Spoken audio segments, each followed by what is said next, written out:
আসসালামু আলাইকুম ওয়া রাহমাতুল্লাহি ওয়া বারাকাতুহু। ভালো আছেন? ওয়ালাইকুম আসসালাম ওয়া রাহমাতুল্লাহ। জি আচ্ছা শুনেন, আলহামদুলিল্লাহ ভালো আছি ভাই। আপনি কেমন আছেন? আলহামদুলিল্লাহ ভালো। জি বলেন। শুনে আমি আসলে ওই আপনার একটা আলী হাসাজাবার বলতে বলছেন না? জি জি ওইটা আমি এটা করছি আরে এটা 2 থেকে 3 দিনের মাথায় আমার এটা সফল হয়েছে। ঠিক আছে নি আলহামদুলিল্লাহ। ফরি আইছে, ফরি আমার সাথে অনেকক্ষণ কথা বলছে এবং কি ফরি 5 মিনিটের মতন কথা বলছে। ফরির সাথে আমি কথা বলছি। ঠিক আছে নি? আপনাকে যেভাবে নিয়ম দেওয়া হয়েছে ওইভাবে কি আমল করছিলেন? জি জি করছি। আপনার কাছে হাজির হয়েছে তাই না? জি জি আমার সাথে সামনে হাজির হয়েছে। আপনাকে নিশানা দিছে আবার কিভাবে ডাকলে হাজির হবে এগুলো বলে গেছে? জি জি বলে গেছে, আমার আমার নিশানা বলে গেছে কখন ডাক দিতে হবে, বাকি কি দিয়ে ডাক দিতে হবে। জি জি। আর যখন ডাকেন আবার ট্রাই করছেন আবার হাজির হয় কিনা?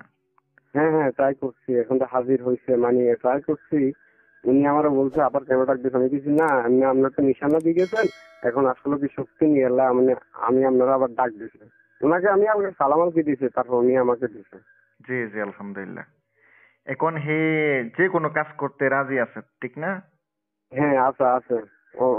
অনেক কাজ করবো, তবে এখন না, মানে এখন তো আমি ডাক দিয়েছি, আবার আমার সাথে অনেক কথা বলে চলে গেছে কিনা বলছে পরবর্তীতে আবার জরুরি কোনো কাজে ডাক দিতাম, আমার সব কাজ করে দেবে।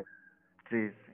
এটা দিয়ে আপনি ভালো কাজে ব্যবহার করবেন, এটা একটা নুরানি পড়ি ঠিক আছে? জি সবসময় ভালো কাজে ব্যবহার করবেন, তাইলে আপনার এটার দ্বারা অনেক উপকার হবে। বুঝতে পারছেন? বুঝছি। আর ইনশাল্লাহ দোয়া করেন, আমিও দোয়া করব যেন আপনি এটা দিয়ে ভালো কিছু করতে পারেন ইনশাল্লাহ। ঠিক আছে ভাই? আর আচ্ছা আলহামদুলিল্লাহ, তা গুরুজি আমার জন্য যেভাবে দোয়া করবেন, হ্যাঁ আমি যাতে তারা নিয়ে ভালো থাকতে পারি। জি জি ইনশাল্লাহ দোয়া করব। ঠিক আছে ভাই। আপনার নামটা বলেন। আমার নাম মোহাম্মদ রুবেল পাটোয়ারি। ঠিক আছে। ঠিক আছে ওকে ইনশাল্লাহ। ভাই ভালো থাকবেন। আসসালামু আলাইকুম। আসসালামু আলাইকুম জি রহমতুল্লাহ। ওয়ালাইকুম আসসালাম।